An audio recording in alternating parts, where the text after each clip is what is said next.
iPads and other devices are called tablets because they belong on tables. They are tested 20 centimeters away from that big guy that I showed you before. 20 centimeters away. They are not approved to be held in the laps of little children, although millions of kids are having them now in schools because the people involved in educational technology and those involved in public health research are not talking to one another.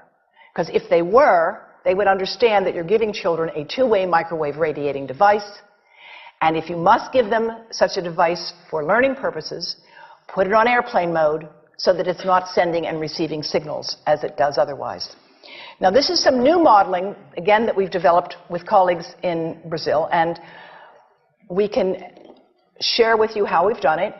We first start out with the MRI and create the model with 1 millimeter voxels, and this is quite a bit of work goes into creating this, and here is what it looks like after a period of 6 minutes.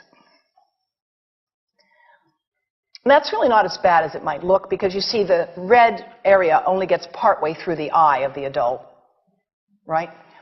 The one that we're really concerned about is this one with the young child.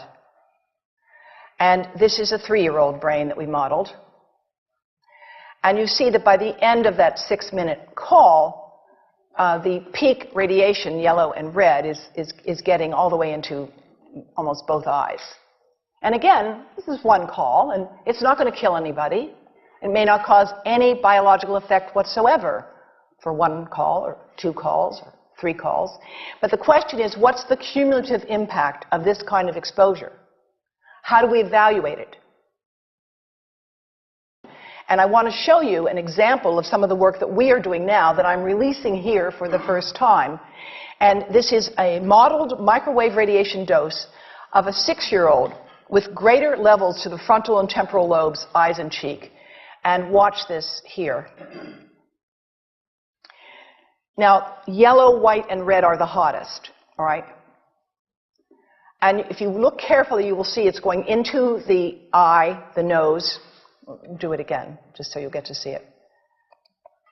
And partly into the brainstem. Now, that's just showing you that there's going to be some exposure into that area of a young head. It doesn't tell you that there's any biological effect, right? Now, the next slide is going to show you something that might be of interest to students and faculty here. And that has to do with exposure to the reproductive organs. We call them the gonads. I think you say the testicles. And bone marrow. And look here at the radiation as it gets into the groin area.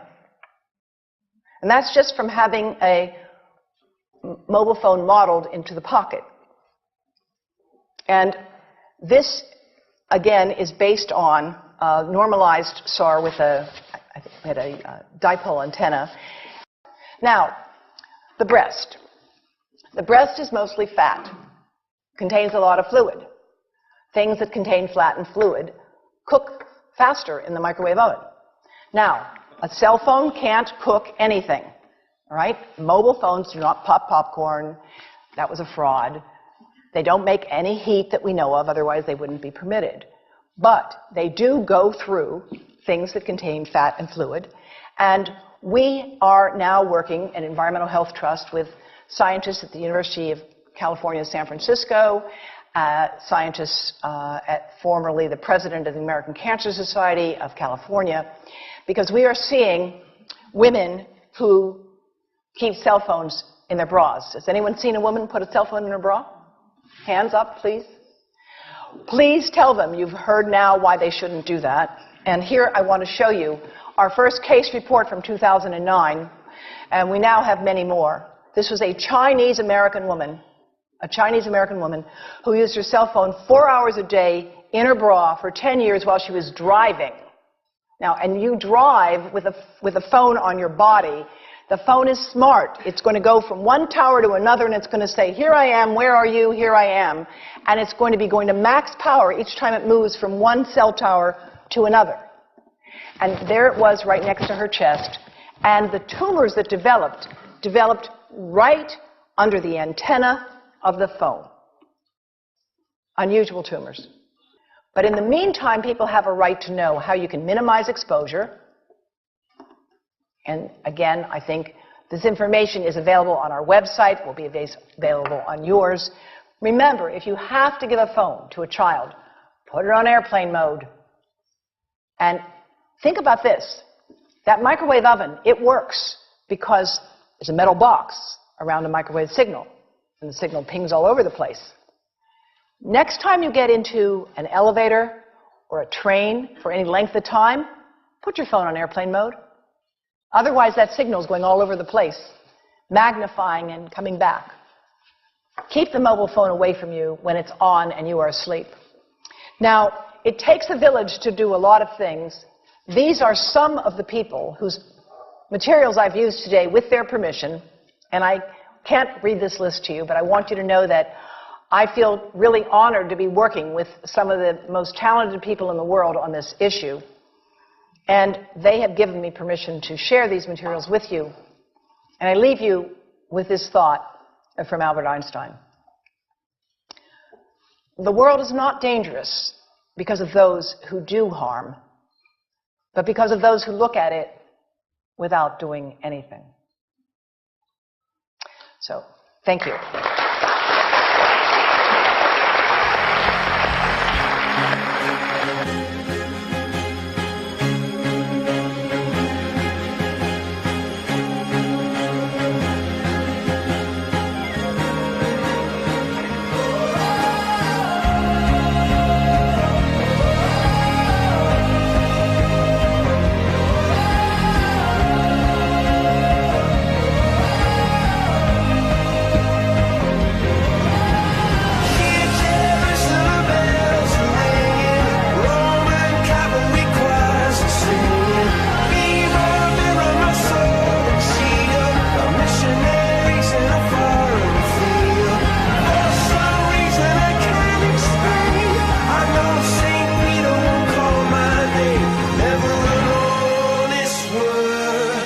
That was when I ruled the world.